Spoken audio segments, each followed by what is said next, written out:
masih muda ditangkap KPK. Emang kena pasal berapa sih? Oke guys, bersama saya Heru Nugroho akan sedikit membahasnya dalam Law Story.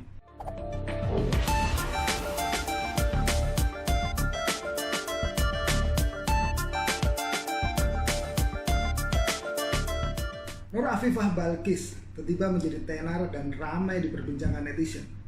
Bahkan netizen pun menyematkan gelar baru, yakni koruptor termuda. Apa pasal?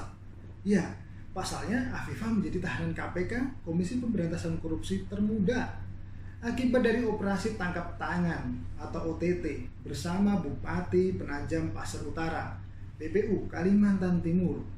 Kabarnya, rekening Afifah menjadi rekening penampungan uang-uang yang diduga haram yang dipergunakan oleh sang bupati. Lantas, pasal apa yang dijeratkan KPK pada si cantik Afifah ini? Berdasarkan rilis yang dibuat sejumlah media, KPK menjerat dengan pasal 12 huruf A atau 12 huruf B atau pasal 11 Undang-Undang Nomor 31 Tahun 99 tentang pemberantasan tindak pidana korupsi, sebagaimana telah diubah dengan Undang-Undang Nomor 20 Tahun 2001, junto pasal 55 KUHP.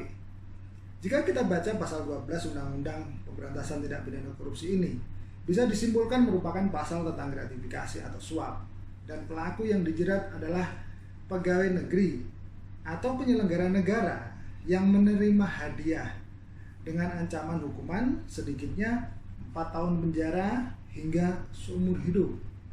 Lalu bagaimana untuk Nur Afifah yang notabene bukan pegawai negeri sipil atau penyelenggara negara?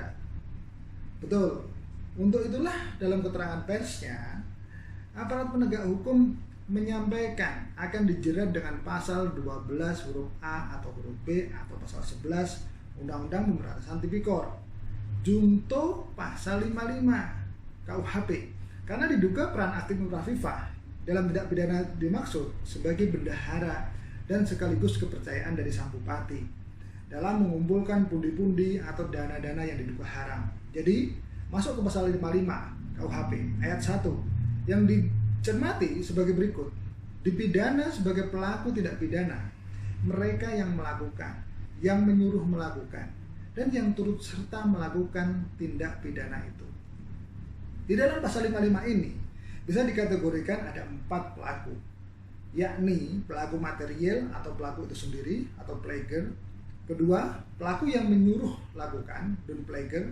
Ketiga, pelaku yang turut serta, made plagiar.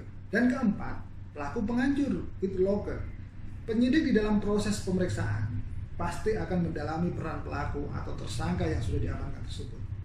Sejauh mana perannya, apakah mereka memang menjadi pelaku utama atau pelaku material, atau yang lainnya hanya sebagai turut serta saja. Karena pada setiap delik yang dilakukan lebih dari satu orang atau seorang, maka akan didalami dan dinilai peran masing-masing. Sehingga ketika memasuki proses persidangan nantinya, majelis hakim akan menilai dari dasar itu semua sebelum menjatuhkan vonis hukuman, apakah berat atau ringan. Demikian, semoga bermanfaat dan bisa menjadi pencerahan. Kadang kita lupa ketika tidak ada manusia yang melihat perbuatan kita. Sebenarnya masih ada Tuhan yang melihat. Terima kasih. Jangan lupa subscribe, like,